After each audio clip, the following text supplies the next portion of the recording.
ഇപ്പോൾ ഈ വർദ്ധിച്ചു വരുന്ന എന്താണ് പറയുക ചികിത്സാ ചെലവ് അതൊരു വലിയ പ്രശ്നമാണ്. അപ്പോൾ മുതിർന്ന പൗരന്മാർക്കുള്ള സൗജന്യ ആരോഗ്യ പദ്ധതിയായ PMJAY കുറിച്ചുള്ള വിശദാംശങ്ങൾ ഇന്ന് ക്രിസ്ത്യാന ചെറിയാൻ പങ്കുവെക്കുന്നു.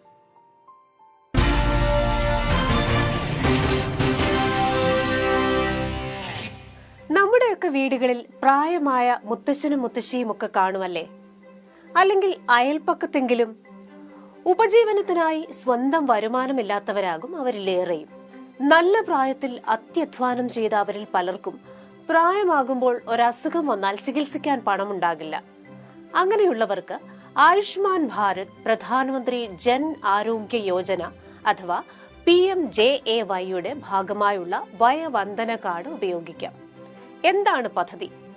ആയുഷ്മാൻ വയവന്ദന കാർഡുള്ള 70 വയസ്സിന് മുകളിലുള്ള ഏത് ഇന്ത്യൻ പൗരനും പ്രതിവർഷം 5 ലക്ഷം രൂപ വരെ സൗജന്യ ചികിത്സ ലഭ്യമാക്കുന്നതാണ് പദ്ധതി. കാശില്ലാ കാലത്ത് കീശ കീറാതെ മികച്ച ചികിത്സ മുതിർന്നവർക്ക് ലഭ്യമാക്കുക എന്ന ലക്ഷ്യത്തോടെയുള്ള ഈ പദ്ധതി കഴിഞ്ഞ മാസം 29 മുതലാണ് പ്രാബല്യത്തിലായത്. എന്താണ് ഈ പദ്ധതിയുടെ ഗുണഫലം ലഭിക്കാനുള്ള മാനദണ്ഡം? വളരെ സിമ്പിളാണ്. 70 വയസ്സോ അതിനു മുകളിലോ ഉള്ള ഇന്ത്യൻ പൗരനായിരിക്കണമെന്ന് മാത്രം. ഏത് വരുമാന പരിധിയിലുള്ളവർക്കും അപേക്ഷിക്കാം. പദ്ധതിയിൽ രജിസ്റ്റർ ചെയ്യാൻ എന്തൊക്കെ രേഖകൾ വേണം? 1. ആധാർ കാർഡ്. 2. ഒരു മൊബൈൽ നമ്പർ. പിന്നെ വളരെ കുറച്ച് KYC രേഖകൾ. എങ്ങനെ രജിസ്റ്റർ ചെയ്യാം? നാഷണൽ ഹെൽത്ത് അതോറിറ്റിയുടെ വെബ്സൈറ്റിലൂടെയോ ആയുഷ്മാൻ ഭാരത് ആപ്പ് ഡൗൺലോഡ് ചെയ്തോ ഓൺലൈനായി അപേക്ഷിക്കാം. ഓതന്റിഫിക്കേഷന് ശേഷം ആവശ്യമുള്ള വിവരങ്ങൾ നൽകി അപേക്ഷ പൂർത്തിയാക്കാം. ഓഫ്ലൈൻ രജിസ്ട്രേഷനായി അടുത്തുള്ള ഹെൽത്ത് ആൻഡ് വെൽനസ് സെന്ററിലോ കോമൺ സർവീസ് സെന്ററിലോ പോകാം. പക്ഷേ ആധാർ കാർഡും മറ്റ് KYC വിവരങ്ങൾക്കുള്ള രേഖയും എടുക്കാൻ മറക്കരുത് കേട്ടോ. സൈറ്റിൽ നിന്ന് വയവന്ദന കാർഡ് ഡൗൺലോഡ് ചെയ്ത് പ്രിന്റ് എടുക്കാം. ഈ വയവന്ദന കാർഡ് ചില്ലറക്കാരനല്ല.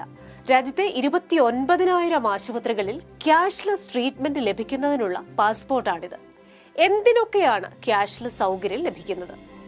ആശുപത്രിവാസം, ശസ്ത്രക്രിയകൾ, വിവിധ പരിശോധനകൾ എന്നിവയ്ക്കെല്ലാം ക്യാഷ്ലെസ് കവറേജ് ലഭ്യമാണ്. പക്ഷെ ചില കാര്യങ്ങൾ ശ്രദ്ധിക്കണം കേട്ടോ.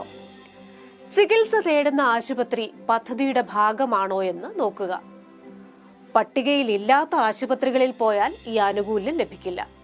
അല്ലെങ്കിൽ നാഷണൽ ഹെൽത്ത് അതോറിറ്റി വെബ്സൈറ്റിലെ ആശുപത്രികളുടെ പട്ടിക നോക്കിയ ശേഷം നിങ്ങൾക്ക് അടുത്തുള്ള ആശുപത്രിയിൽ പോകുക. ഇതൊക്കെ കാണുന്ന ചെറുപ്പക്കാരോട്, ന്യൂ ജനറേഷനോട് ഒരു റിക്വസ്റ്റ് ഉണ്ട്. നിങ്ങളുടെ വീട്ടിലോ അയൽപ്പക്കത്തോ 70 വയസ്സിന് മുകളിലുള്ള ആരെങ്കിലും ഉണ്ടെങ്കിൽ അവരോട് ഈ വിവരം ഒന്ന് പറയണം കേട്ടോ. ഓൺലൈൻ രജിസ്ട്രേഷനായി അവരെ ഒന്ന് സഹായിക്കുക. മുതിർന്നവരുടെ കുഞ്ഞു കുഞ്ഞു ഡിജിറ്റൽ ഡൗട്ട്സ് ക്ലിയർ ചെയ്തു കൊടുക്കുക. ഒരിക്കൽ നമ്മുടെയൊക്കെ ജീവിതത്തിൽ പ്രകാശമായിരുന്നവരുടെ ജീവിതത്തിൽ പ്രകാശം തിരികെ നൽകാം.